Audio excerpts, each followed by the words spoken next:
আমাদের চ্যানেলে নতুন নতুন পর্ব গল্প পড়তে ও দেখতে চ্যানেলটি সাবস্ক্রাইব করে রাখুন। আজ আমার কলেজের প্রথম দিন, তাই খুব সকাল সকাল ঘুম থেকে উঠে রান্না করে খেয়ে নিলাম। তারপর আমি রেডি হয়ে কলেজের উদ্দেশ্যে রওনা হলাম। আচ্ছা, আমি আপনাদেরকে আমার পরিচয়টা দিয়েই নি। আমি জাহিদ। পরিবার বলতে আমি একাই। যারা ছিল তারা আগেই ওই দূর অজানায় হারিয়ে গেছে। কলেজের গেট দিয়ে ঢুকে এক একটা গাছের নিচে বসে আছি আর একটা বইয়ের পাতা উল্টাচ্ছি। তখন কতগুলো মেয়ে এসে বলল, এই যে আপনি এখানে কেন? এখান থেকে উঠুন, এটা আমাদের আড্ডা দেওয়ার জায়গা। সরি আপু, আমি জানতাম না বলেই চলে আসলাম ওখান থেকে। ক্লাসে বসে আছি, সবাই সবার সাথে পরিচয় হতে লাগলো আর আমি একা বসে আছি এক কোনায় গিয়ে। কারণ আমি একটা রাস্তার ছেলে, তাই হয়তো কারো সমস্যা হতে পারে আমার আসার জন্য। আমিও এদের মতোই ছিলাম, তবে বাবা মা মারা যাওয়ার পরে চাচার কাছে বড় হয়েছি। যখন বুঝতে শিখেছি তখন জানতে পারি আমার চাচা আমার সম্পত্তির লোভে আমাকে লালন পালন করেছে। তাই আমি তাদের নামে সবকিছু করে দিয়ে চলে আসি এই অচেনা শহরে। এখানে আমি একটা কোম্পানিতে পার্ট টাইম জব করি, তা দিয়ে আমার ঘরে চলে যায়। এবার গল্পে ফিরি। স্যার সবার পরিচয় নিতে থাকে, সবশেষে আমার পালা। স্যার আর বলল, এই ছেলে, তোমার পরিচয় দাও। জি স্যার, আমার নাম জাহিদ ইসলাম। আর কিছু বলছো না যে তোমার মা বাবার বিষয়ে? আমি চুপ করে আছি। কি হলো বলো। আসলে আমার মা বাবা বেঁচে নেই। সরি, আমি বুঝতে পারিনি। আরে স্যার, সরি কেন বলছেন? আমি কিছু মনে করিনি। তারপর সব ক্লাস শেষ করে বাসায় চলে আসি। তারপর খেয়ে দিয়ে চলে যাই কাজে। রাতে বাসায় ফিরে খেয়ে দিয়ে ঘুমিয়ে পড়ি।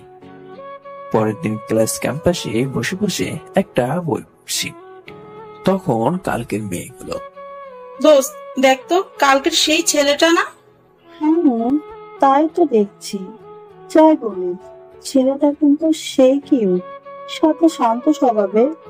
আমার কিন্তু সেই পছন্দ হয়েছে। তুই কি বলিস নীলা? কই দেখি, কোন ছেলেটা তোর আবার মন কেড়ে নিল? ওই ছেলেটা? চল তো দিয়ে কথা বলি। আচ্ছা চল। এই যে সারাদিন এত ভাব নিয়ে চলেন কেন? সরি আপু, আমি কিছু করেছি? করে থাকলে সরি। না, তা বলিনি। এখানে একা বসে আছো কেন? আসলে আমার কোনো বন্ধু নেই তো, তাই। ও আচ্ছা, তোমার পরিবারে কে আছে? হঠাৎ করে জিজ্ঞেস করলো নীলা। আমি চুপ করে আছি। কি বলো? আসলে আমার মা বাবা বেঁচে নেই। ও সরি। আরে সরি বলতে হবে না। আচ্ছা, আমরা কিন্তু তোমার সিনিয়র, তো প্রতিদিন কলেজে এসে আগে আমাদের সালাম দিয়ে যাবে। আচ্ছা আপু, এখন আমি যাই, ক্লাস শুরু হয়ে যাবে। আচ্ছা যাও, আর কি বলছি মনে থাকে যেন। আচ্ছা আপু, মনে থাকবে। তারপর কলেজ শেষ করে বাসায় যাবার পথে দেখি একটা গাড়িতে আগুন লেগে গেছে। আমি তাড়াতাড়ি গিয়ে দেখি একটা লোক ভিতরে আটকে আছে। তাকে বের করে আনলাম আর হসপিটালে নিয়ে গেলাম। তাকে ট্রিটমেন্ট করার পরে লোকটি আমাকে ডাকলো, এই ছেলে, এখানে আসো। আচ্ছা আঙ্কেল, এখন কেমন লাগছে? একটু ভালো। আচ্ছা, কে তুমি? আমি জাহিদ। তুমি কি করো? আমি একটা কোম্পানিতে পার্ট টাইম জব করি। পড়াশোনা করো না আর এখন এই বয়সে জব কেন করছো?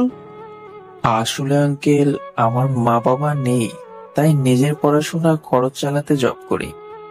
ও আচ্ছা, আমি এখন যাই, অফিসে যেতে হবে, নয়তো চাকরি থাকবে না। কেন চাকরি থাকবে না? আসলে ওখানকার মালিকটা অনেকটা রাগী, তাই। আমি যদি তোমাকে জব দেই?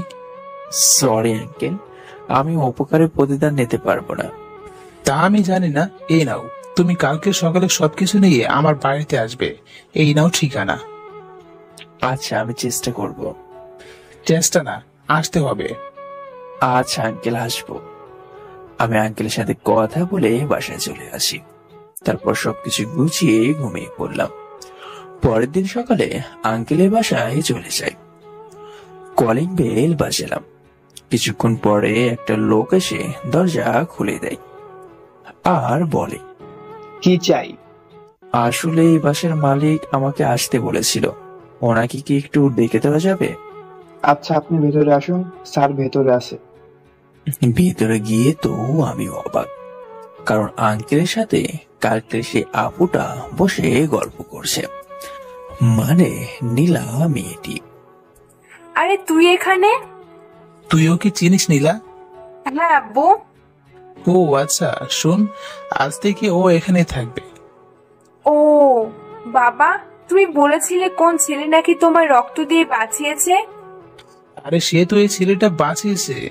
সত্যি ধন্যবাদ ভাই তোমাকে। আর ধন্যবাদ দেওয়ার কিছুই নেই, এই যে আপনি আমাকে ভাই ডাকলেন, তাহলে আবার কেন ধন্যবাদ দিচ্ছেন? আচ্ছা শোনো জাহিদ, তুমি রুমে গিয়ে একটু রেস্ট নাও, রাতে কথা হবে।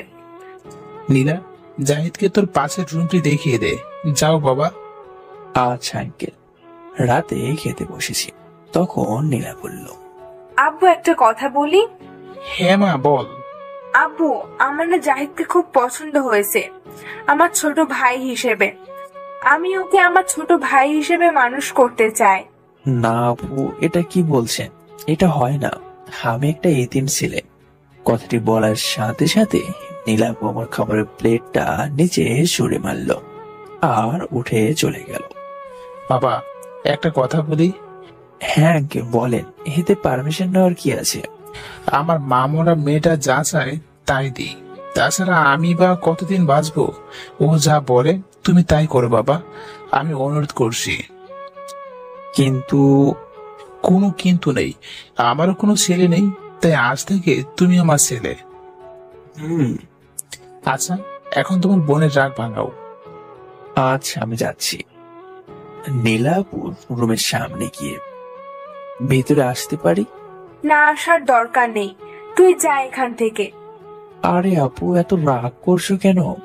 তুমি যা বলছো তাতে আমি রাজি, মানে তোমার ভাই হতে। সত্যি বলছিস তুই? সত্যি বলছি মাই ডিয়ার আপু। তারপর আরো কিছু সময় দুজনে কথা বলে আমি আমার রুমে এসে ঘুমিয়ে পড়ি। সকালে, এই জাহিদা, তুই এখনো ঘুমাস কেন? কলেজে যাবি না? হ্যাঁ হ্যাঁ যাবো তো। কয়টা বাজে? 8টা বাজে, তাড়াতাড়ি ওঠ। তারপর নাস্তা করে বের হতে যাব, তখনই আঙ্কেল বলল, জাহিদ, এদিকে আয়। হ্যাঁ আঙ্কেল বলেন। আঙ্কেল মানে আজ থেকে তুই আমাকে আব্বু বলে ডাকবি। আচ্ছা আঙ্কেল, মানে আব্বু। এই তো ঠিক আছে, এই ধর। বলেই আব্বু কিছু টাকা দিল। লাগবে না আমার, এমনিতেই অনেক দিয়েছেন। নিতে বলছি না তোকে? তারপর আমি আর নীলা আপু দুজনেই কলেজে চলে আসি। কলেজে এসে আপু তার বান্ধবীদের কাছে চলে গেল, আর আমি একা একা হাঁটছি। তখন কারোর সাথে ধাক্কা খেলাম। এই ছেলে কানা নাকি? হ্যাঁ, দেখোস না? এই মেয়েটি হলো সাদিয়া, নীলা আপুর বান্ধবী। আপু, আমি তো চোখে দেখি, তবে আপনাকে ইচ্ছে করে ধাক্কা দেয়নি। সব ছেলেরাই এরকম বলে। সরি আপু। আমার কান ধরে সাদিয়া কিছুটা অবাক হয়ে মনে মনে বলল, এই কেমন ছেলে রে বাবা? সরি আপু, আমি দেখতে পাইনি আপনাকে। সব ছেলেরাই ধাক্কা দেবার পরে এই কথাটাই বলে যে সরি আপু, দেখতে পাইনি। সরি আপু, এই যে কান ধরলাম, এরকম আর হবে না। It is okay. আচ্ছা ঠিক আছে, এখন যা। তারপর আমিও গিয়ে একটা গাছের নিচে বসে পড়ি আর একটা বইয়ের পাতা উল্টাচ্ছি। আসুন এবার সাদিয়া আপুর পরিচয়টা দিই। সাদিয়া হলো নীলাপুর একমাত্র বান্ধবী। দেখে সেই রকমের সুন্দরী, কিন্তু বদরা কি আর গুন্ডা প্রকৃতির। আচ্ছা দেখ তো, ছেলেটা কে রে? সাদিয়া বলল নীলা আপুকে। কোন ছেলেটা? আরে ওই যে বসে আছে। আরে ওটা তো আমার ছোট ভাই জাহিদ। কি বলিস? তা তোর ছোট ভাই এমন কেন? কেমন রে? আরে তখন ধাক্কা লাগলো আর ও কি করছে জানো? কি করছে ও? আরে ও নিজের কান ধরে বলছে সরি। আমি তো ওর ব্যবহার দেখে অবাক। ওই পর্যন্ত থাকিস, আর প্রেম টেমে পড়িস না। আরে ধুর, কি যে বলিস না। হয়েছে, আর লজ্জা পেতে হবে না। ক্লাসে চল। চল। তারপর আমিও ক্লাসে চলে যাই। সব ক্লাস শেষ করে নীলা আপুর জন্য দাঁড়িয়ে আছি।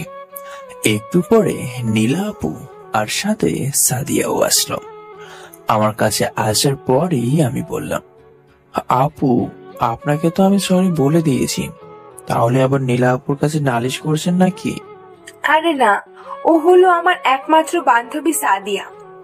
ও আচ্ছা, আর সরি আপু সকালে ঘটনার জন্য। আরে আমি কিছু মনে করিনি। আচ্ছা এখন চলে। তারপর আমি আর নীলা আপু দুজনেই বাসায় চলে আসি। বিকেলে। এই জাহিদ, কি করিস? না আপু তেমন কিছুই না, বই পড়ছি। ও আচ্ছা, চলে একটু শপিং করতে যাব। আচ্ছা চলো আপু। তারপর দুজনে রেডি হয়ে শপিং মলে চলে আসি। নীলা আপু শুধু ছেলেদের পোশাক কিনছে। আচ্ছা আপু, তুই কি তোর বয়ফ্রেন্ডের জন্য কিনছিস নাকি? তুই চুপ থাক, দেখ কি করি। শপিং করতে করতে রাত হয়ে গেল। তারপর বাসায় চলে আসি। বাসায় আসার পরে যখন আমি রুমের দিকে যাব, তখন নীলা আপু বলল, জাহিদ শোন, এইগুলো নিয়ে যা। আমার দিকে শপিং এর ব্যাগগুলো এগিয়ে দিয়ে বলল, আপু আমার এগুলো লাগবে না, এমনিতে একটা এতিম ছেলের জন্য তোমরা অনেক কিছু করেছো। আমার কথা শুনে নীলা আপু তার বাবার সামনে বসেই আমাকে একটা থাপ্পড় দিল আর বলল, তুই কেন বারবার নিজেকে এতিম বলিস? তোরে না বলেছি এসব না বলতে? আমি তোকে নিজের ছোট ভাই হিসেবে দেখি, আর তুই কি না। বলে কান্না। সরি আপু, এই যে কান ধরছি, আর কোনোদিনও এমন বলবো না। পরের দিন, আপু আজকে কলেজে যাবে না? না, আজ কেমন যেন মাথা ব্যথা করছে, আমি আর যাব না। তুই গাড়ি নিয়ে চলে যা। আচ্ছা তাহলে আমি যাই, আর ডাক্তার আঙ্কেলকে কল দিয়ে আসতে বলি। তারপর ডাক্তার আঙ্কেলকে কল দিয়ে আসতে বলে আমি কলেজে চলে আসি। এসে যা দেখি তা দেখে আমার তো চোখ চরক কাছে। দেখি সাদিয়া আপু একটা ছেলেকে ইচ্ছে মতো মারছে, আর ছেলেটা চিৎকার করছে। পরে সবার কাছ থেকে জানতে পারি যে ছেলেটা সাদিয়া আপুকে প্রপোজ করেছে। কিছুক্ষণ পরে সাদিয়া আপু দেখলো যে আমি তার মারামারি দেখে চলে যাচ্ছি। তখন আপু মার থামালো। আমি একটা গাছের নিচে বসে চারপাশটা দেখছি। তখন সাদিয়া আপু আমার কাছে এসে বলল, কিরে নীলা, ওই আজ আসবে না? না আপু, আজ নাকি তার শরীর খারাপ, তাই আসবে না। ও আচ্ছা, তোর নাম্বারটা আর তোর ফেসবুক আইডিটা দে তো। কেন আপু, আপনি কি করবেন এইগুলো দিয়ে?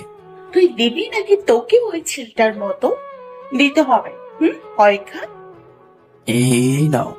আর শোন, আজ থেকে আমার নাম ধরেই রাখবি, ওকে? ওকে। আচ্ছা এখন ক্লাসে যা। তারপর ক্লাস শেষ করে বাসায় চলে আসি। বিকালটা নীলা আপুর সাথে বসে আড্ডা দিয়ে পার করি। রাতে নীলা আপু খেতে ডাকলো। খেয়ে রুমে এসে বসে আছি। তখন আঙ্কেল বলল, জাহিদ, তোমার পড়ালেখা কেমন চলছে?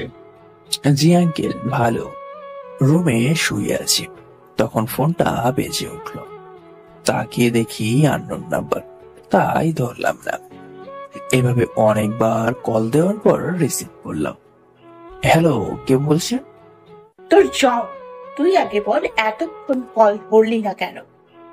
সরি নানি, আপনি ভুল জায়গায় কল দিয়েছেন। কি? আমি তো নানি লাগি? তুই শুধু কাল একবার কলেজে যা, পরে দেখাবো আমি তো কি লাগি। কলেজে মানে? আপনি আমাকে চেনেন নাকি? খুব ভালো করে চিনি, আমি সাদিয়া। কি বলছেন? সরি আপু, আমি বুঝতে পারিনি। এই যা, কল কেটে দিল। এখন কি করব? কাল কলেজে গেলে কি করবে আল্লাহ জানে। কিছু সময় পর আমি ঘুমিয়ে যাই। পরের দিন সকালে, এই জাহিদ, ওঠ, কলেজে যাবি না? ওঠ বলছি, নইলে গায়ে পানি ঢেলে বেরোবো কিন্তু। হ্যাঁ আপু, উঠছি। তুমি রেডি হয়ে নাও, আমিও আসছি। আচ্ছা, তাড়াতাড়ি আয়। তারপর রেডি হয়ে কলেজে চলে যাই। যাওয়ার পর নীলা আপুর সামনে সাদিয়া আপু আমাকে মারতে আসলো। এই কি করিস? ওকে মারছিস কেন? ওর কত বড় সাহস! ও আমাকে নানি ডাকলো কেন কাল রাতে? কাল রাতে মানে রাতে তুই কি সাদিয়ার সাথে কথা বলছিস জাহিদ? আপু, সাদিয়াই তো কাল কল দিয়েছিল। এই তুই ওর নাম ধরে ডাকছিস কেন? আসলে কাল সাদিয়াকে আপু বলে ডাকার কারণে 2টা চড় মারলো, আর তার নাম ধরে ডাকতে বলছে। আচ্ছা, তুই এখন এখান থেকে যা। আচ্ছা আপু। এই সাদিয়া, তুই একটু শোন। হ্যাঁ বল। তুই জানিস জাহিদের কিন্তু মা বাবা কেউ নেই। জানি তো। আমি জানি তুই জাহিদকে ভালোবাসিস, ওকে কখনো কষ্ট দিস না, তাহলে কিন্তু ও মরে যাবে। আমি ওকে অনেক ভালোবেসে ফেলেছি রে, তাই তো ওকে এরকম শাসন করি। আচ্ছা তুই বল তো, তুই কি দেখে ওর প্রেমে পড়লি? তোর ভাইয়ের বোকা শোকা ফ্রেজ দেখে কেমন জানি মায়া আছে ওর মধ্যে। হয়েছে হয়েছে, কবি হওয়ার দরকার নেই ওর আমার ভাইয়ের ফেস দেখে। যাই বলিস, ওর সাথে কিন্তু বিয়েটা তোকে দিতেই হবে নীলা। ও আল্লাহ, প্রেমের জন্যই রাজি করতে পারলি না, তার আগে বিয়ে? আচ্ছা এখন ক্লাসে যাই। এই বলে ক্লাসে চলে গেল। আমি সব ক্লাস শেষ করে বাইরে আসতেই একটা মেয়ে বলল, এই জাহিদ শোনো, বলো। আমরা কি বন্ধু হতে পারি? প্লিজ ফিরিয়ে দিও না। আচ্ছা, হতে পারে, তাহলে আজ থেকে তুই করে বলতে হবে। আচ্ছা বলবো, তোর নাম্বারটা দে তো। কেন? আমার নাম্বার দিয়ে তুই কি করবি? তোর সাথে প্রেম করবো, তুই দে তো। আচ্ছা নে। তারপর ওকে নাম্বার দিয়ে বললাম, তুই এখন বাসায় যা, আমি নীলা আপুর সাথে বাসায় যাব। ও চলে যাওয়ার পরে পিছনে তাকিয়ে তো আমি ভয় শেষ।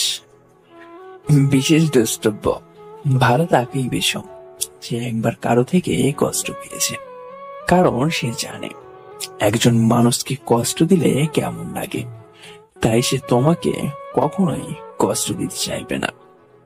তারপর মেয়েটি চলে যায়, আর আমি পিছনে তাকিয়ে দেখি পিছনে নীলা আর সাদিয়া আপু দাঁড়িয়ে আছে। সাদিয়া আমার দিকে রাগী লোক নিয়ে দাঁড়িয়ে আছে। আপু, কি হয়েছে? তোমরা ভেবে আমার দিকে তাকিয়ে আছো কেন? সাদিয়া, তুই ওকে নিয়ে যা তো। আপু, সাদিয়া আমাকে কই নিয়ে যাবে? শোন সাদিয়া, একটু তাড়াতাড়ি আসবি, আর ওকে নিয়ে গিয়ে অন্য মেয়েদেরকে নম্বর দেওয়া দেখিয়ে দে। যাচ্ছি। এই তুই এখনো দাঁড়িয়ে আছিস কেন? চল। বলে আমার কলার ধরে একটা ক্লাসরুমে নিয়ে আসে আর বলে, তুই মেয়েটাকে নম্বর দিয়েছিস কেন? আপু, তাতে কি হয়েছে? তোমরা প্রেম করবে, আমার কি প্রেম করতে মন চায় না নাকি? দাঁড়া, তোর প্রেম করা বের করছি। আপু, এভাবে তাকিয়ে আছো কেন? আপু, এইদিকে এভাবে আসছো কেন? আপু। আর কিছু বলার আগে কিছু একটা হয়ে গেল, মানে সাদিয়া আমার ঠোঁটগুলোকে নিজের করে নিল আর পাগলের মতো চুষতে থাকে। একটু পরে আমার ঠোঁট জোড়ায় একটা কামড় দিল আর বলল, শোনা, এরপর থেকে আমার কথা না শুনলে তুমি অবস্থা হবে। আপু, আমি আপনার সব কথা শুনবো, তারপর এমন করবেন না প্লিজ। আচ্ছা এখন চল, নীলা দাঁড়িয়ে আছে। চলেন। তারপর দুজনেই নীলা আপুর কাছে যাই। তখন নীলা আপু বলল, আচ্ছা সাদিয়া, তোর কি কোনো আক্কেল নেই? কেন, কি হয়েছে? আরে ঠোঁটে যে এত লিপস্টিক লেগে আছে, সেটা কে মুছবে শুনি? ও সরি সরি, আমি মুছে দিচ্ছি। তারপর সাদিয়া আমার লিপস্টিক গুলো মুছে দিল, আর আমি লজ্জায় মাথা নিচু করে দাঁড়িয়ে আছি। এটা দেখে নীলা আপু বলল, সাদিয়া, তোর জামাই দেখি লজ্জাও পায়। দেখতে হবে না জামাইটা কার? বলি একটা কিস করলো। আবার দিলি তো লিপস্টিক লাগিয়ে গালে। আমার জিনিস আমি লাগাবো, আবার নিজে মুছে দিব। আমি ওদের কথা শুনে রেখে যাই এবং বলি, আপু কি শুরু করেছো? কিন্তু এ কি, এখন দেখি শালা সাদিয়া আমার উপরে খেপে যাচ্ছে। তারপর সাদিয়া চলে যায় ওর বাসায়, আর আমি আর আপু চলে আসি আমাদের বাসায়। রাতে বসে বসে ভাবছি, আমি জানি সাদিয়া কি চাই, কিন্তু ও যে জানে না আমি আছি অন্যের দয়ার পাত্র হয়ে। সেখানে ও যা চায় তা কখনোই সম্ভব না। এভাবে ভাবতে ভাবতে কখন যে ঘুমিয়ে পড়ি জানি না। পরের দিন কলেজ যাওয়ার পথে দেখি সাদিয়া দাঁড়িয়ে আছে। তখন নীলা আপু গাড়ি থামিয়ে ওকে পিক করে নিল। তারপর নীলা আপু আমাকে আর সাদিয়াকে গাড়ির পিছনে পাঠিয়ে দিল। তখনই সাদিয়া আমার কোলে এসে বসে পড়ল আর কিস করতে শুরু করলো। আমি কিছুই বলিনি, কারণ আমি ভাবছি কি করে এর থেকে কিভাবে মুক্তি পাবো, কারণ ও যা চায় তা কখনো সম্ভব না। কলেজে আসার পরে আমি বলি, আপু আমি আজকে ক্লাস করব না, বাসায় চলে যাব, ভালো লাগছে না। আচ্ছা যা। তারপর আমি বাসায় চলে আসি। তখন আঙ্কেল বলল, জাহিদ বাবা, তুমি কলেজে যাওনি? আঙ্কেল আমার শরীরটা ভালো লাগছে না, তাই চলে আসছি। আচ্ছা একটু বিশ্রাম নাও, ঠিক হয়ে যাবে। রাতে খাবার খেয়ে শুয়ে শুয়ে ভাবছি কিভাবে এই মেয়ের হাত থেকে বাঁচা যায়। কিছুক্ষণ পরে একটা বুদ্ধি মাথায় আসলো, কাল থেকে কাজ শুরু করতে হবে। এসব ভাবতে ভাবতে ঘুমিয়ে পড়ি। পরের দিন কলেজে একটু তাড়াতাড়ি করে গেলাম, কারণ সেই দিন যে মেয়েকে নাম্বার দিয়েছিলাম তার সাথে কিছু কথা আছে। আরে কি ওই মেয়ে মেয়ে করছি, ওর নাম তো হলো সুমাইয়া। অনেক সময় ধরে বসে থাকার পরে সুমাইয়া আসলো আর আমার কাছে এসে বলল, কে এত জরুরি তলব করলো? কি কাজ আছে বলেন, করে দিই। তাছাড়া তো আজকাল আপনাকে পাওয়াই যায় না। দেখ সুমাইয়া, আমার কিন্তু এখন মজা করার মুড নেই, সো এখন এসব বাদ দে প্লিজ। আচ্ছা বাদ দিলাম, তোর মন খারাপ কেন সেটা বল। দেখ তুই তো দেখছিস সাদিয়া আপু আমার সাথে কিরকম ব্যবহার করে। আমি জানি আপু কি চাই, কিন্তু সে যা চায় তা কখনো সম্ভব না। আমি এসব থেকে মুক্তি চাই। কি বলো সেগুলো? আমার তো মনে হয় সাদিয়া আপু তোকে অনেক ভালোবাসে, তুই তার সাথে এরকম করবি? দেখ তুই তো জানিস আমি একটা ইতিম ছেলে, আমি নিজেই চলি অন্যের টাকায়। তাহলে যদি সে আমার লাইফে আসে তাহলে? তাছাড়া ওর বাবা মা কোনোদিনও আমাদের সম্পর্ক মেনে নিবে না। সেটাও কথা। বাদ দে না, বল এখন তুই আমাকে সাহায্য করবি কিনা। আচ্ছা বল, কি সাহায্য করতে হবে? তোকে আমার সাথে প্রেমের অভিনয় করতে হবে। কি বলছিস? আমি পারবো না এসব। দেখ দোস্ত, প্লিজ প্লিজ আমার এই কথাটা রাখ। অনেক বোঝানোর পর সুমাইয়া রাজি হলো। তখনই গেটের দিকে তাকিয়ে দেখি সাদিয়া আপু আসছে, তাই আমরা দুজনেই অভিনয় করতে শুরু করে দিয়েছি। শোনো সুমাইয়া, তোমাকে ছাড়া আমি বাঁচবো না। আই লাভ ইউ বাবু। আমিও তোমাকে ছাড়া বাঁচবো না। আই লাভ ইউ টু সোনা। কথা বলতে বলতে সুমাইয়া আমার হাতটা ধরে আমার কাঁধে মাথা রাখে। আমি তো সুমাইয়ার কাজ দেখেই অবাক। তখনই তাকিয়ে দেখি সাদিয়া আপু আমার কাছে আসলো আর বলল, এখানে কি হচ্ছে? কই কিছু না তো, কি হবে? কিছু না মানে? তুই এই মেয়ের সাথে কি বলছিলি এসব? কেন, কি হয়েছে? বলেছি আমরা দুজন দুজনকে ভালোবাসি। তখনই সাদিয়া আপু আমাকে চাটারটি লাগিয়ে দিল।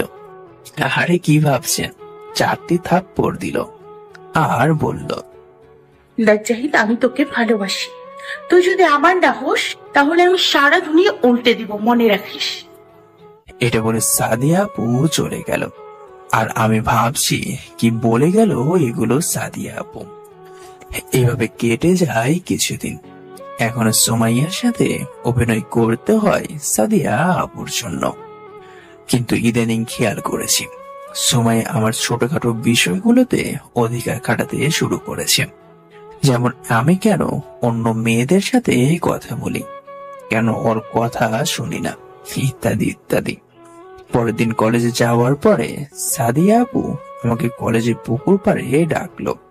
আমিও ভাবলাম আজ সাদিয়া আপুর কাছে গিয়ে সবকিছু ঠিক করে নিব, মানে আজ তার থেকে মুক্তি চাইব।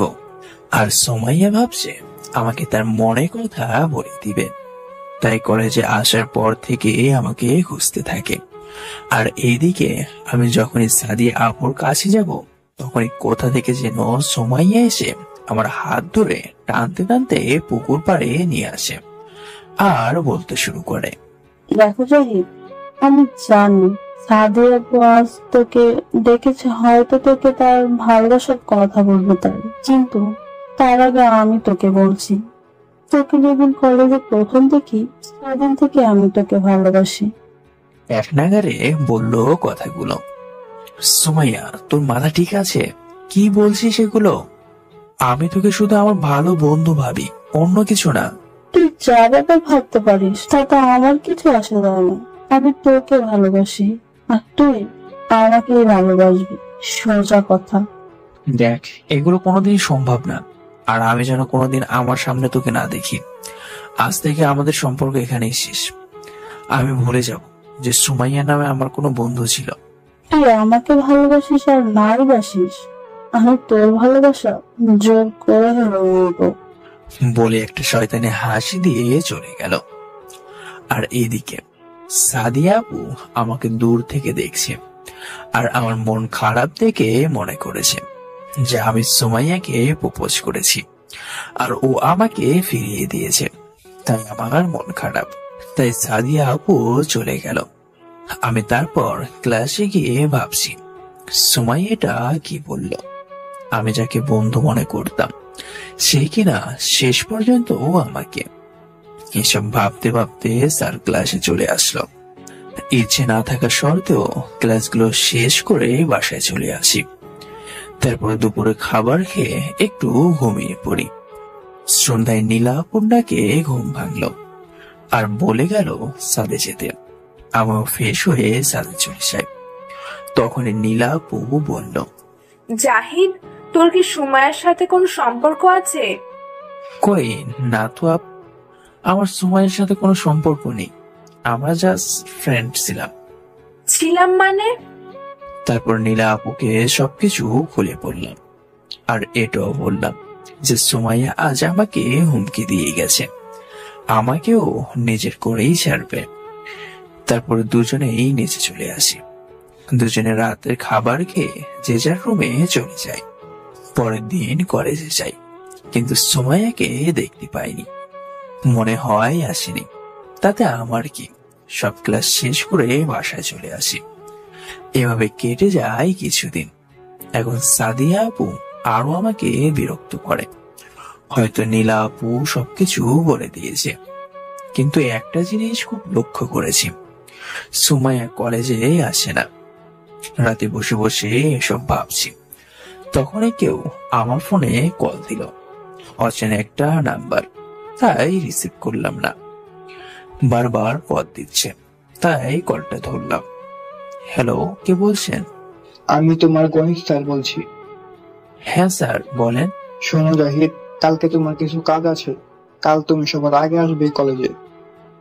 আচ্ছা স্যার, আসবো, আমি সবার আগেই আসবো। আমি জানতাম না যে সে আসলেই স্যার ছিল না অন্য কেউ ছিল। পরের দিন আমি সবার আগেই কলেজে চলে আসি। আসার সময় অবশ্য নীলা আপু জিজ্ঞাসা করেছিল যে আমি কেন এত তাড়াতাড়ি কলেজে যাচ্ছি। আমি বলেছি স্যার তাড়াতাড়ি যেতে বলেছে। আমি কলেজে পৌঁছে আমাদের গণিত স্যারকে খুঁজলাম, কিন্তু দেখি আজ সুমাইয়াও আগে কলেজে চলে এসেছে। তাতে আমার কি, আমি গেলাম গণিত স্যারের কাছে। স্যারও আগে কলেজে আসে, কারণ তিনি কিছু শিক্ষার্থীকে কোচিং করায় কলেজে বসে। তাই আমি গেলাম তার কাছে। স্যার, আসবো? হুম, আসো। স্যার, আমাকে কাল তাড়াতাড়ি কেন আসতে বলেছি না? কই, আমি তো কাউকে তাড়াতাড়ি আসতে বলিনি। কি বলেন স্যার? এই যে এই নাম্বার দিয়ে কল করেছিলেন, কালকে যে নাম্বার দিয়ে কল দিয়েছিল সেটা দেখিও। আরে, এটা তো আমার নাম্বার না। দেখো, কেউ হয়তো তোমার সাথে মজা করছে। আমি তারপর ওখান থেকে চলে আসি। এখনো কেউ আসেনি কলেজে, তাই আমি ক্লাসে গিয়ে মাথা বেঞ্চের উপর রেখে বসে রইলাম। এভাবে কেটে গেল কিছু সময়। এখন হয়তো কলেজের অনেকেই আসছে, তাই ভাবলাম যে বাইরে গিয়ে বসে থাকি। যখনই বেরোতে যাব তখনই সুমাইয়া ক্লাসে ঢুকে পড়ে আর রুমের দরজা বন্ধ করে দিল। তারপর বলতে শুরু করলো, তুই নাকি আমাকে ভালোবাসবি না? দেখ, আজ আমি তোকে বিয়ে করে ছাড়বো। এই বলেই সুমাইয়া তার নিজের জামা কাপড় ছিঁড়তে শুরু করলো আর সাথে চিৎকার। দেখ সুমাইয়া, তুই যেটা করছিস ঠিক করছিস না, এটা করিস না প্লিজ। দেখ, এটা কেউ দেখলে আমাদের খারাপ ভাববে। আপু, থাকতে দে। আমিও তো চাই সবাই খারাপ ভেবে আমাদের বিয়ে করিয়ে দিই, নইলে তাদের তোকে জীবনে আমার হতে দিবে না। এর মধ্যেই কলেজের সবাই আমাদের রুমের সামনে চলে আসলো আর রুমের দরজায় ধাক্কা দিচ্ছে। আর সুমাইয়া দরজা ধাক্কা দিচ্ছে দেখে এসে আমাকে জড়িয়ে ধরলো। আর তখনই কিছু বড় ভাই এসে দরজা ভেঙে ফেললো। আর সুমাইয়াকে এই অবস্থায় দেখে সবাই আমাকে মারতে আসলো। তখনই সুমাইয়ার এক বান্ধবী এসে সবাইকে থামিয়ে দিয়ে বলল, সবাই থামুক, আগে আমরা জেনে নিই এখানে কি হয়েছিল। বল সুমাইয়া, কি হয়েছিল এখানে? আজকে আমি একটু আগেই কলেজে চলে আসি, আর এসে দেখি ক্লাসে কেউ নেই। তাই আমি মাথারাতি করে বসেছিলাম, আর তখনই জাহিদ এসে আমার বাকিটুকু বলার আগেই কান্না জড়িয়ে দিল। তখনই কেউ একজন এসে আমার গালে একটা থাপ্পড় দিল। তাকিয়ে দেখি নীলা আপু। আপু, বিশ্বাস করো, আমি এই কাজটি করিনি। আবার দুটি থাপ্পড় দিয়ে বলল, চুপ, একদম চুপ। লোকে ঠিকই বলে ছোট লোকদের চিন্তা ভাবনা ছোটই থাকে। আরে তুই তো একটা এতিম ছেলে, তোকে এসব কে শেখাবে যে একটা মেয়ের কাছে তার ইজ্জতটা কতটা মূল্যবান? আপু, আমাকে থামিয়ে দি। তোকে তোর আপু, আমি কোনো রাস্তার ছেলে আপু না। দূরে দাঁড়িয়ে এসব দেখছে সাদিয়া।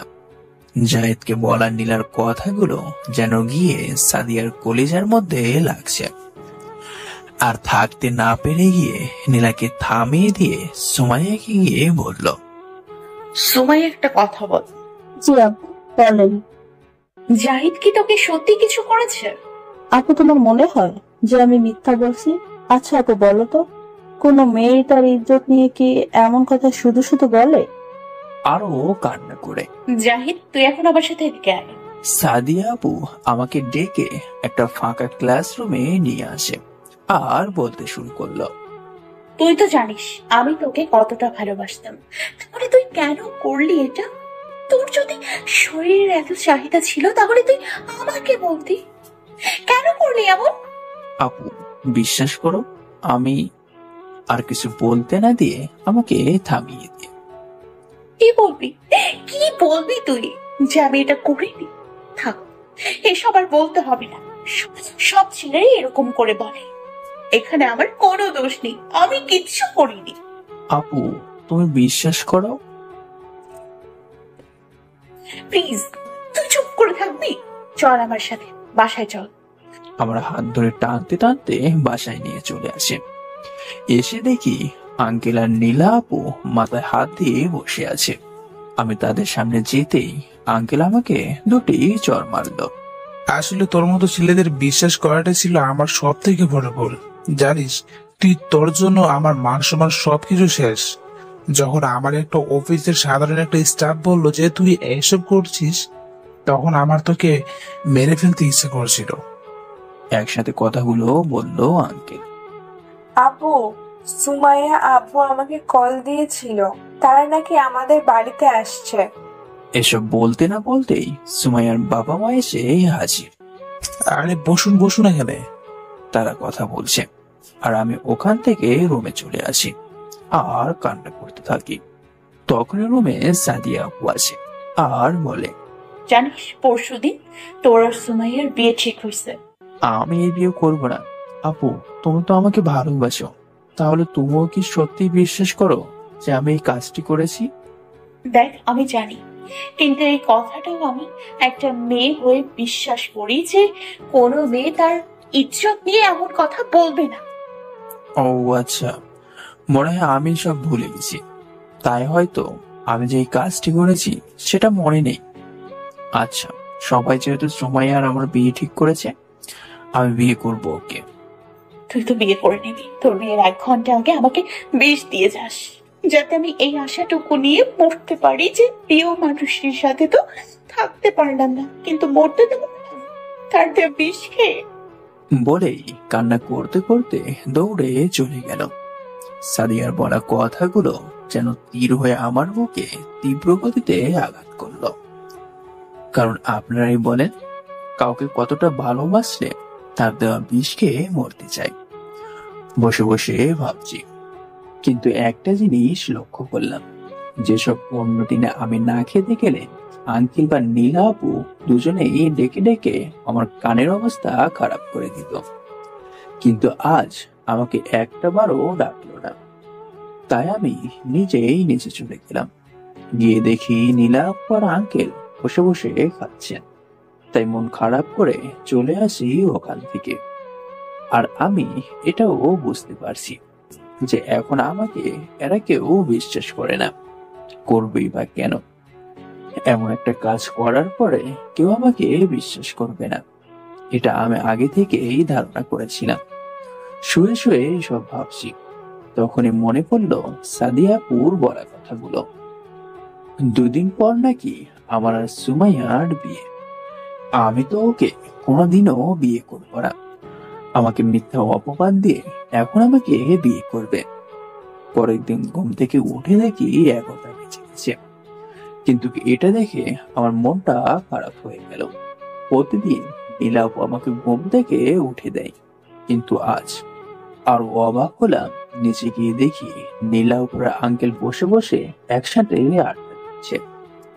আসলে আজ ছুটির দিন, তাই আঙ্কেলের অফিস নেই।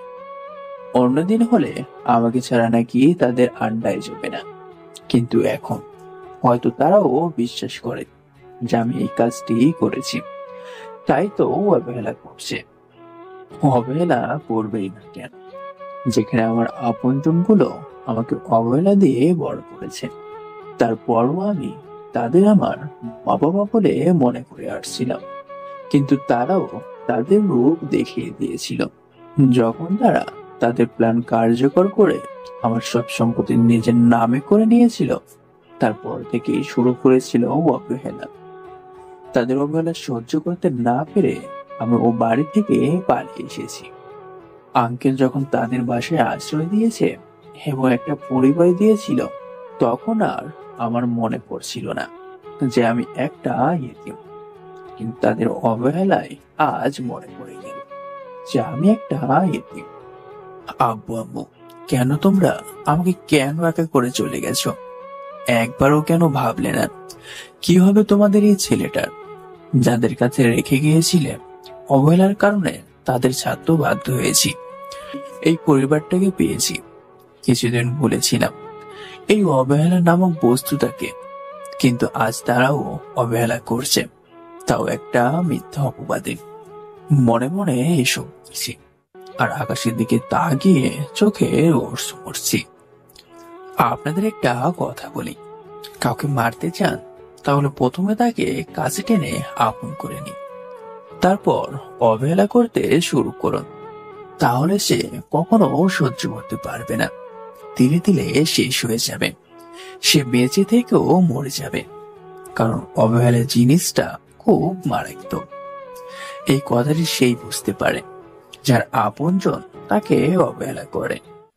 তাই প্লিজ আপনার কাছে একটা অনুরোধ, যে আপনাকে ভালোবাসে তাকে অবহেলা করবেন না। রাতে খাবার বাইরে থেকে খেয়ে আসলাম। পরের দিন নীলাপুর রুমের কাজ দিয়ে যাওয়ার সময় শুনতে পারলাম সাদিয়ার নীলাপুর কথাগুলো ছিল এমন।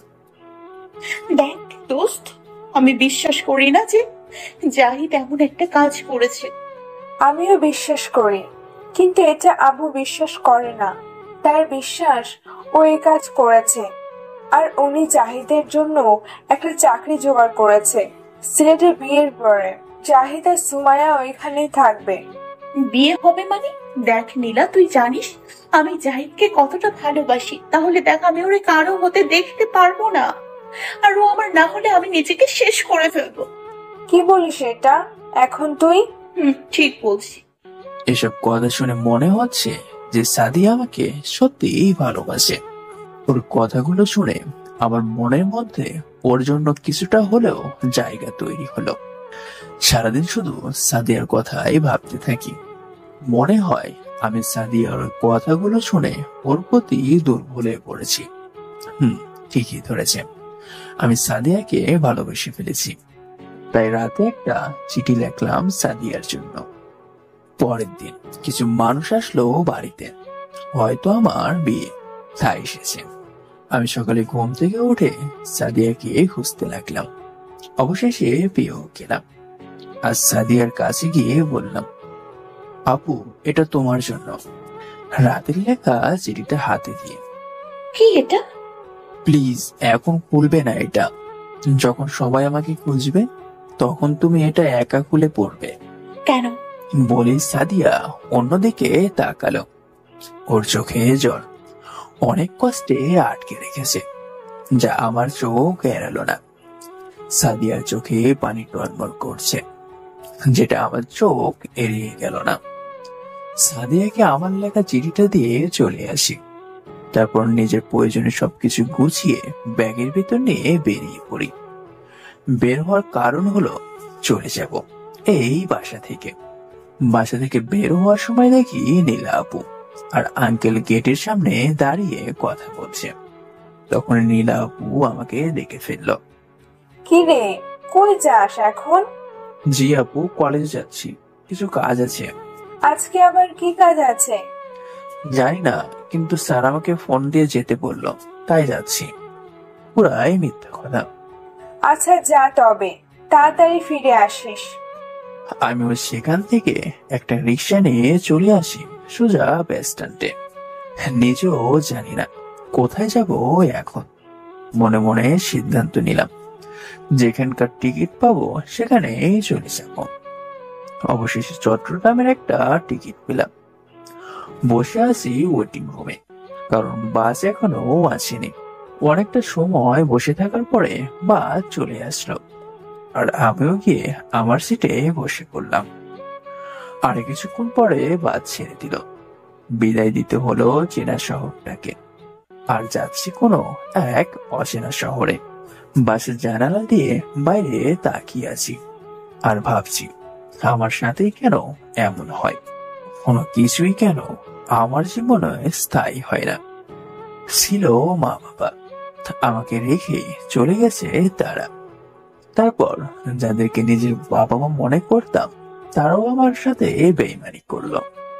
সব হারিয়ে যখন একেবারে একা হয়ে গেছিলাম, তখন আঙ্কেল আর নিজেরাই বাসায় আশ্রয় দিল একটা পরিবার। কিন্তু দেখুন ভাগ্যর কি পরিহাস, তাদেরকেও ছাড়তে বাধ্য হয়েছি আজ।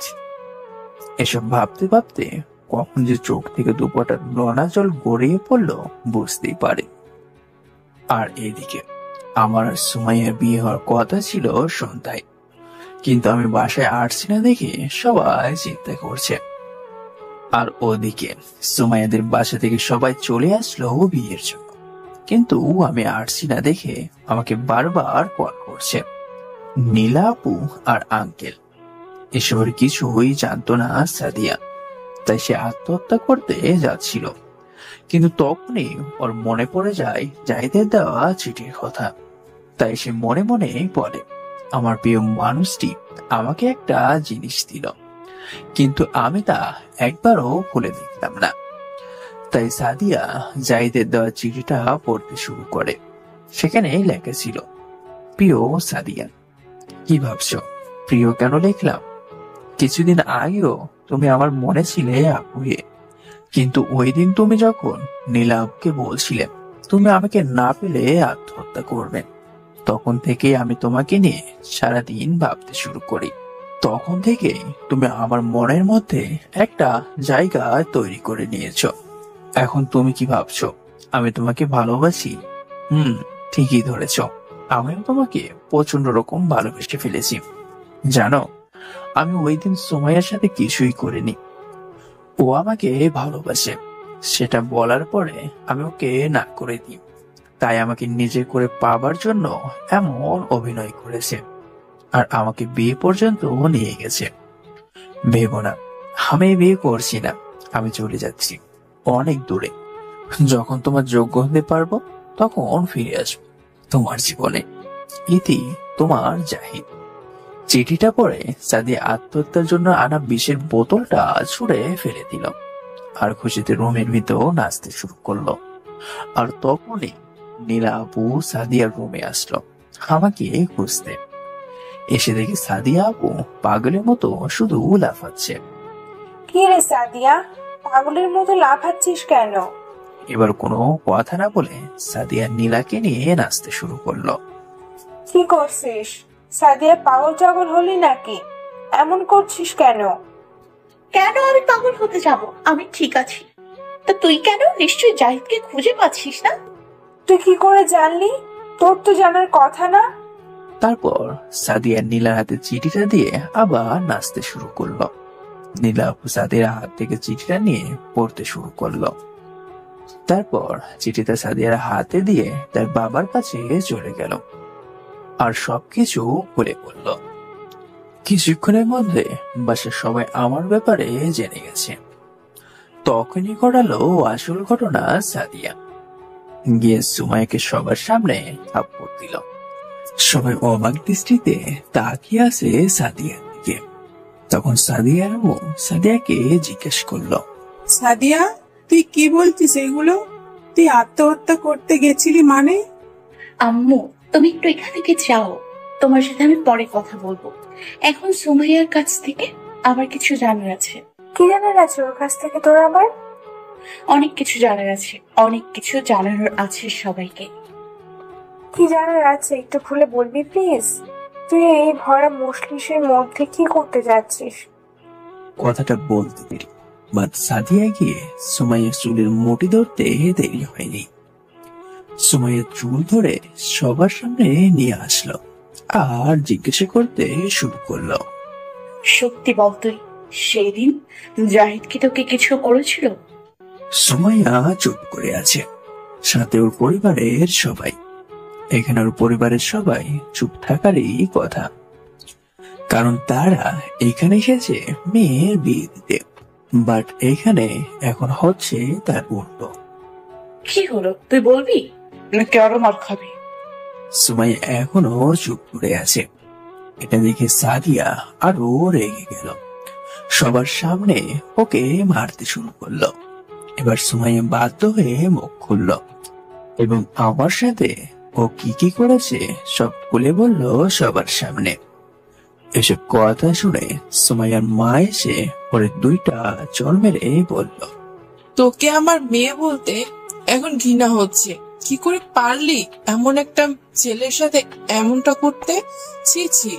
আম্মু, আমি ওকে খুব ভালোবাসি, তাই এমন করছি। চুপ চুপ, একদম চুপ তুই। যদি ওর নামার একবার মুখে নিস তাহলে তোর জিভটা ছিঁড়ে ফেলবো। জাহিদ শুধু আমার, ওর দিকে চোখ তুলে তাকালেও তোর চোখ আমি খুলে নিব। সাদিয়ার কথা শুনে উপস্থিত সবাই তো অবাক।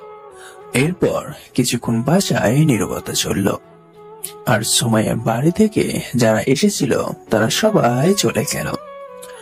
আর নীলা আপু সাদিয়ার পরিবার এবং আঙ্কেলকে সবকিছু বুঝিয়ে বললেন।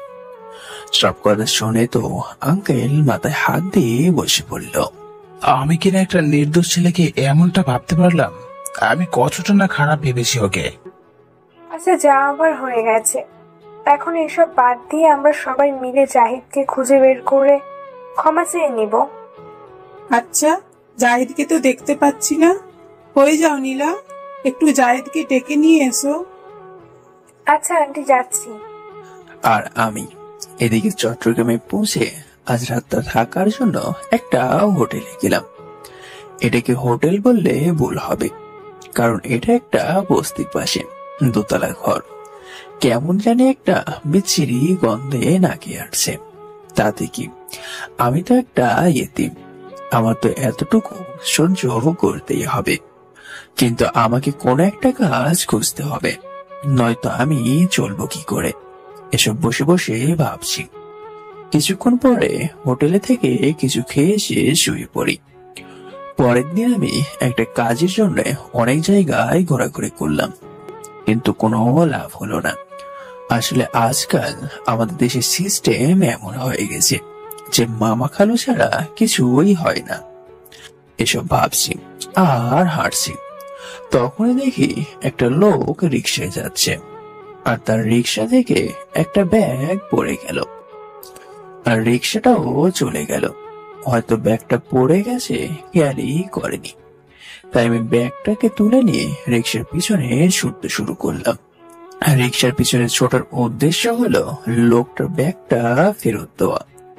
রিক্সা একটা বাড়ির সামনে এসে থামলো।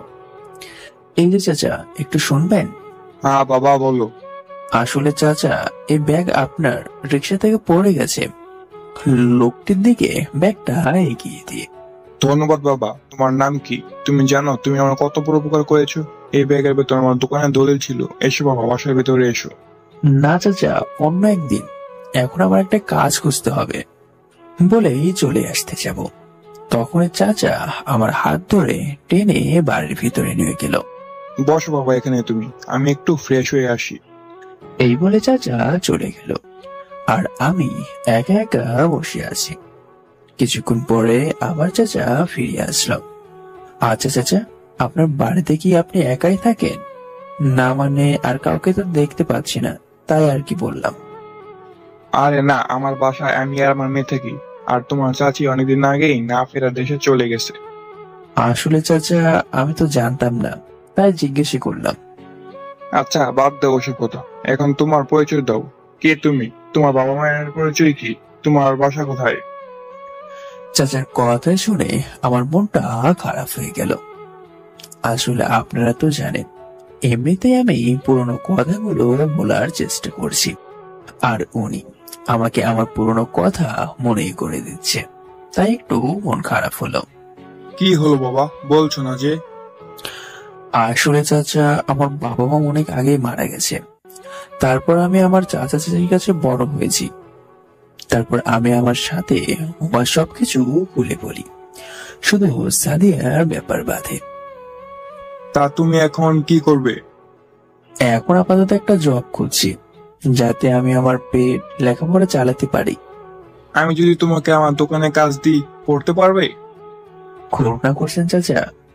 না বাবা, তুমি আমার এত বড় একটা উপকার করলে, আর আমি কিন্তু তোমার জন্য কিছুই করতে পারবো না। শোনো, কাল সকালে আমার বাসায় চলে আসবে, দুজনে একসাথে দোকানে যাব আর তোমার কাজ বুঝিয়ে দেবো। আচ্ছা চাচা, আমি এখন বাসায় যাই, কাল সকালে আসবো।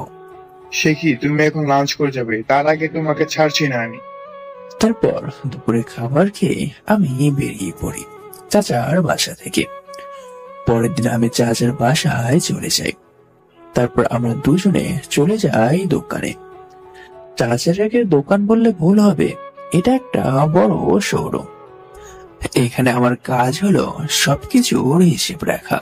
চাচা বলছিল যে তার নাকি একটা বিশ্বস্ত লোক লাগতো এ কাজে, আর আমাকে পেয়ে নাকি তার চিন্তা শেষ হয়েছে। যাই হোক, কিছুক্ষণ পরে চাচা আমাকে ডাক দিল। আমিও চলে গেলাম তার কাছে। হ্যাঁ চাচা, কি জন্য ডাকলেন? আসলে হিসেবের খাতাটা একটু বোঝার চেষ্টা করছিলাম। ও আচ্ছা, তুমি 2 দিন কাজ করো, সব বুঝতে পারবে।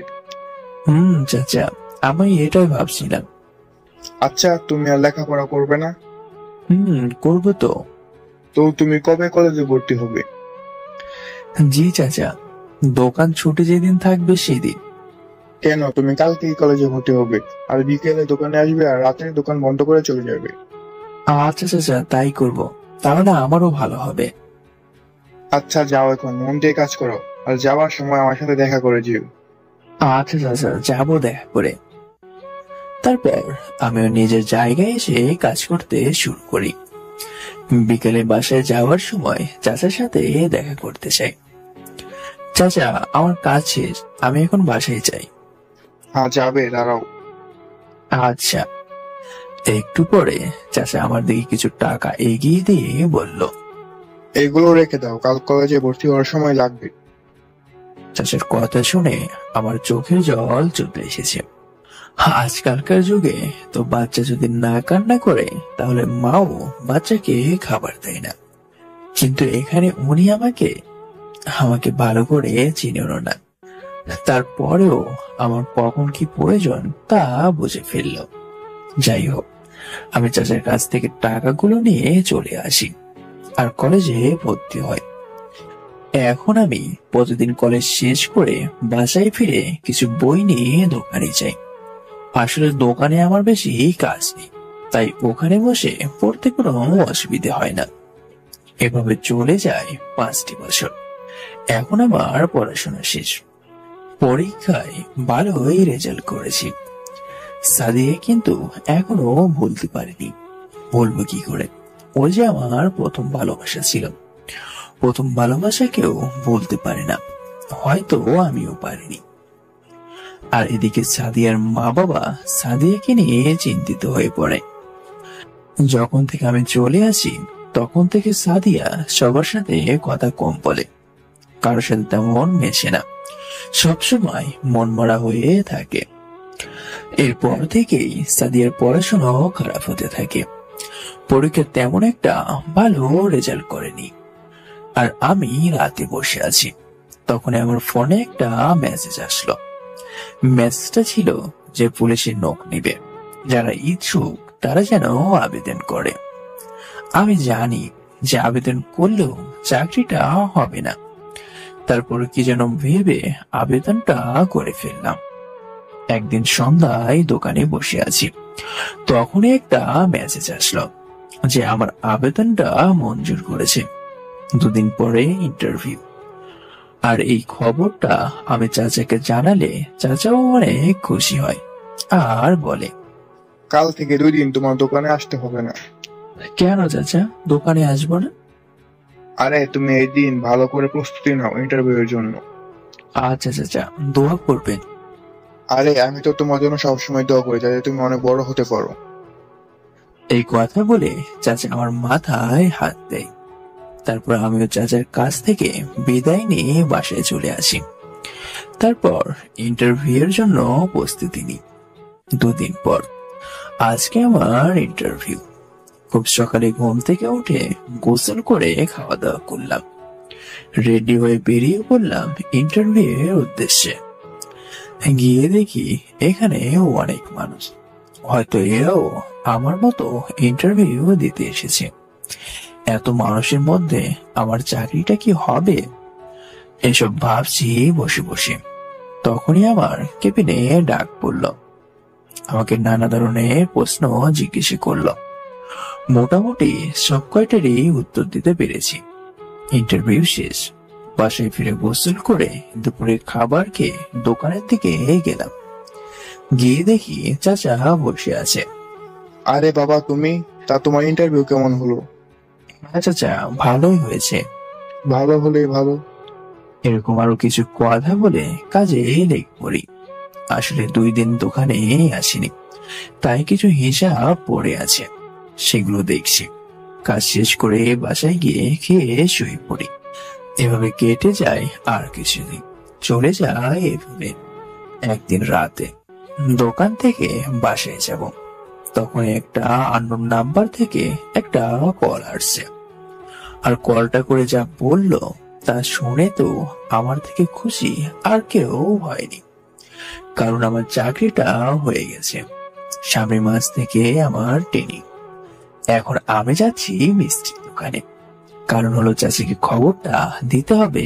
তাই মিষ্টি কিনে চলে যায় চাচার বাড়ি। আর চাচাকে সবকিছু খুলে বলি। চাচাও অনেক খুশি হয়ে যায়। রাতে চাচার বাসায় খেয়ে আমার বাসায় চলে আসি। আজ কেন জানি সাদিয়ার কথা খুব মনে পড়ছে আর আনন্দ হচ্ছে, কারণ আমি চাকরি পাওয়ার পরে সোজা সাদিয়ার কাছে চলে যাব আর ওকে আপন করে নিব। দেখতে দেখতে আমার ট্রেনিং এর সময় চলে আসছে। আজ চলে যাচ্ছি ট্রেনিং এ। চাচা গাড়িতে তুলে দিতে এসেছিল। 6 মাস পর আজ আমার ট্রেনিং শেষ হলো। আমি এখন পুলিশের একজন ওসি। আমাকে জয়েন করতে হবে ঢাকাতে, তাও আবার সাদিয়ার এলাকায়। কিছুদিন পরে চট্টগ্রাম ছেড়ে আবার পাড়ি দিতে হলো সেই পুরাতন চেনা শহরে। আমি এখানে পুলিশ ফাঁড়িতে থাকবো, তাই সোজা সেখানে চলে গেলাম। পরের দিন আমার জয়েনিং, তাই তাড়াতাড়ি খেয়ে দিয়ে ঘুমিয়ে পড়লাম। পরের দিন আমি থানায় গেলাম। আমাকে বরণ করে নিল কিছু পুলিশ। তারপর এক এক করে পরিচিত হতে লাগলো। অনেক গণ্যমান্য ব্যক্তিরাও আসছে। হঠাৎ একটা চেনা শব্দ ভেসে আসলো আমার কানে। কেমন আছিস বাবা তুই? তাকিয়ে দেখি আঙ্কেল। আরে আঙ্কেল, কেমন আছেন? ভালো। তুমি কেমন আছো? এর এখানে কিভাবে?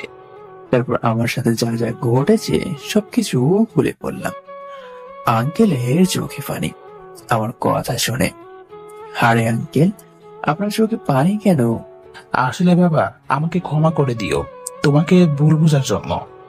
আরে আঙ্কেল, আপনি আমার বাবার মতো, ক্ষমা কেন চাইছেন? আচ্ছা বাবা, একটা কথা জিজ্ঞেস করি?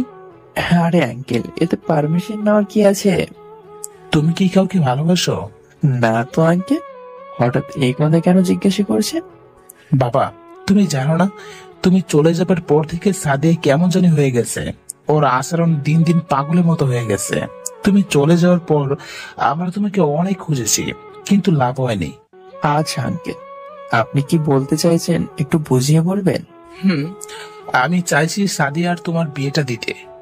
আমি তো আঙ্কেলের কথা শুনে সেই লেভেলে খুশি, কিন্তু একটু ভাব নেওয়ার জন্য বললাম, কিন্তু আঙ্কেল, সাদিয়া তো আমার বয়সে অনেক বড়। প্লিজ বাবা, না করো না, তাহলে মেয়েটাকে বাঁচানো যাবে না। আচ্ছা আঙ্কেল, আপনারা যা ভালো মনে করেন তাই হবে। আচ্ছা বাবা, আমাদের বাসায় কবে আসছো? আমি তো বাসা ভাড়া নিয়ে নিয়েছি। তাতে কি, সেটা ছেড়ে দিয়ে আমাদের বাসায় চলে আসবে? আচ্ছা, দেখি কি করা যায়। আচ্ছা বাবা, তাহলে আমি এখন যাই। অফিসে কিছু কাজ আছে, তার উপর আবার সাদিয়ার বাবার সাথে কথা বলতে হবে। আঙ্কেল, একটা কথা ছিল। বলো। আসলে আমার সাথে যে সাদিয়ার বিয়ে ঠিক হয়েছে সেটা ওকে এখন বলার দরকার নেই, ওকে সারপ্রাইজ দিব। আঙ্কেল আমার কথা শুনে একটা মুচকে হাসি দিয়ে বলল, আচ্ছা ঠিক আছে, বলবো না। তারপর আঙ্কেল চলে গেল আর আমি অফিসে। আমি কিছু ফাইল চেক করে বাসায় চলে গেলাম। সন্ধ্যায় হঠাৎ করে একটা আননোন নাম্বার থেকে ফোন। হ্যালো, কে বলছেন? ভাই, আমি তো নীলা আপু। হ্যাঁ আপু, বলো, আর কেমন আছো? ভালো নেই, সাদিয়ার বিয়ে ঠিক হয়েছে শুনে কেমন জানি পাগলের মতো করছে। কি বলো, কি বলছে? শুধু বলছে আমি জাহিদকে ছাড়া কাউকে বিয়ে করতে পারবো না, আর তোকে না পেলে নাকি আত্মহত্যা করবে। তুই একটু ওদের বাড়িতে আয়, ওর অবস্থা তেমন ভালো না। আচ্ছা দাঁড়াও, আমি আসছি। তারপর আমি তাড়াতাড়ি রেডি হয়ে বেরিয়ে পড়ি সাদিয়ার বাসার উদ্দেশ্যে। সাদিয়াদের বাসার কলিং বেল বাজানোর পরে সাদিয়ার আম্মু এসে দরজা খুলে দিল। কেমন আছেন আন্টি? বাবা, ভালো না। মেয়েটার এই অবস্থা, ভালো কি করে থাকি বলো? আচ্ছা আন্টি, চিন্তা করবেন না, আমি তো এসে গেছি। ভিতরে গিয়ে দেখি সাদিয়ার আব্বু আর আঙ্কেলও আছে এখানে। তাদের সাথে কিছুক্ষণ কথা বলে সাদিয়ার রুমে গিয়ে দেখি সাদিয়া পাগলের মতো করে নাচছে। আমাকে দেখেই আমাকে জড়িয়ে ধরে কান্না জুড়ে দিল। সবাই সাদিয়ার কান্না শুনে ওর রুমে চলে আসলো। এসে দেখে সাদিয়া আমাকে জড়িয়ে ধরে কান্না করছে আর বলছে, আমাকে তোমার সাথে নিয়ে চলো, ওরা আমাকে বিয়ে দিতে চায়। আমি তোমাকে ছাড়া কাউকে বিয়ে করতে পারবো না। আর এই পাগলি, তোমার সাথে আমারই বিয়ে ঠিক হয়েছে। এই কথাটি শুনে সাদিয়া অজ্ঞান হয়ে গেল। আর এদিকে সাদিয়ার বাসার সবাই এসে দেখে সাদিয়া অজ্ঞান হয়ে পড়েছে। তাই তারা ডাক্তারকে কল করলো। আমি ওকে কোলে নিয়ে খাটে শুইয়ে দিলাম। ডাক্তার এসে বলল যে বেশি উত্তেজনার জন্য এমনটা হয়েছে, কিছু সময়ের মধ্যেই ঠিক হয়ে যাবে। তারপর ডাক্তার চলে গেল আর কিছু ওষুধ লিখে দিয়ে গেল। আমি বললাম, আন্টি তাহলে আমি এখন বাসায় যাই, আর ওর খবর আমাকে জানিয়েন। এই কথাটি বলে যখনই আসতে যাব তখন সাদিয়া আমার হাতটি ধরে বলল, দেখো আমাকে রেখে যেও না প্লিজ, আমি আর তোমাকে হারাতে চাই না, প্লিজ আমাকে রেখে যেও না। সবাই তো অবাক। সাদিয়া কথাগুলো বলেই শোয়া থেকে বসে গেল আর আমাকেও বসিয়ে দিল খাটের উপরে। আরে কি করছো, সবাই আছে এখানে। আর তাছাড়াও আমার তো বাসায় যেতে হবে, কাল ডিউটি আছে তো। না তুমি কোথাও যাবে না, তুমি এখন এখানে আমার সাথে থাকবে। দেখো সাদিয়া, আমাদের এখনো বিয়ে হয়নি, সো এখানে থাকার প্রশ্নই আসে না। আপু তুমি এক্ষুনি আমাদের বিয়ের ব্যবস্থা করবে, নয়তো আমাকে জীবিত দেখতে পারবে না। কি আর করার, অবশেষে সাদিয়ার জেদের কাছে সবার হার মানতেই হলো। আর আঙ্কেল উকিলকে ফোন করে রেজিস্ট্রি পেপার নিয়ে আসতে বলল। আর আমাদের আইন মোতাবেক বিয়ে হয়ে গেল। আমি এখন দাঁড়িয়ে আছি সাদিয়ার রুমের বাইরে। কেন জানি আমার মন বলছে যে জাহিদ, আজকে তুই ভিতরে যাস না, তাহলে মারা পড়বি। আমি ভয়ে ভয়ে ভিতরে গেলাম। সাদিয়াও লক্ষ্মী মেয়ের মতো এসে সালাম করলো। আমি কিছু বলতে যাব, তার আগে আমাকে দুটো থাপ্পড় দিয়ে কান্না ছেড়ে দিল। আরে মারলে আমায়, কান্না করছো তুমি কেন? তুমি কই ছিলে? জানো কত কষ্ট পেয়েছি তোমার জন্য। তুমি একাই কষ্ট পেয়েছো, আর আমি বুঝি পাইনি? থাক, আর কষ্টের কথা শুনতে হবে না। আজ আমাদের বাসরাত, এখন শুধু বাসর হবে। বলে আমার কলার ধরলো। আর বাকিটা ইতিহাস। আর এই ইতিহাস জানলে পাতিহাস করে বিয়ে করে নিন, কারণ বলবো না কি হয়েছিল। শুধু এতটুকুই জেনে রাখেন, কেউ সিনিয়র মেয়েকে বিয়ে করবেন না, তাহলে আমার মতো বাঁচার আশা ছেড়ে দিতে হবে। গল্পটি শেষ পর্যন্ত থাকার জন্য অসংখ্য ধন্যবাদ। সবাই ভালো থাকুন।